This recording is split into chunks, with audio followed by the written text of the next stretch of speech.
সবাইকে জয় যিশু। আবারও প্রভুর একটি বাক্য নিয়ে এসেছি। প্রেরিতের 11 অধ্যায় তার 25-26। পরে তিনি শৌলের খোঁজ করতে তার সাথে গেলেন এবং তাকে পেয়ে আন্তোকিয়াতে নেমে এলেন। তারা পুরো 1 বছর ধরে সেই মণ্ডলীতে একসঙ্গে থাকলেন এবং অনেক লোককে ধর্ম শিক্ষা দিলেন। আন্তোকিয়াতে প্রথমে যিশুর শিষ্যদের খ্রিস্টান নামে অভিহিত করা হলো। হালেলুয়া। এখানে বলছে কি, আন্তোকিয়াতে যখন প্রভুর বাণী শিষ্যরা প্রচার করতে গেছিল, তখন সেইখানে সেই মানুষেরা খ্রিস্টান বলেছিলেন। যিশু কিন্তু খ্রিস্টান নয়, যিশু খ্রিস্ট।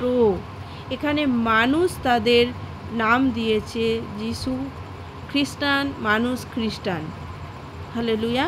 আমরা বিশ্বাস করি বাইবেল, কিন্তু আমরা প্রত্যেক মানুষ এখন জানি যে যিশু খ্রিস্টান। আমরা ধর্মশিক্ষায় বেড়ে উঠেছি, যা মানুষ আমাদেরকে দিয়েছে, কিন্তু বাইবেল বলছে যে আমাদের খ্রিস্টান আমরা মানুষের কাছ থেকে পেয়েছি, যিশু কিন্তু খ্রিস্ট। হালেলুয়া। Praise the lord. সবাইকে জয় যিশু।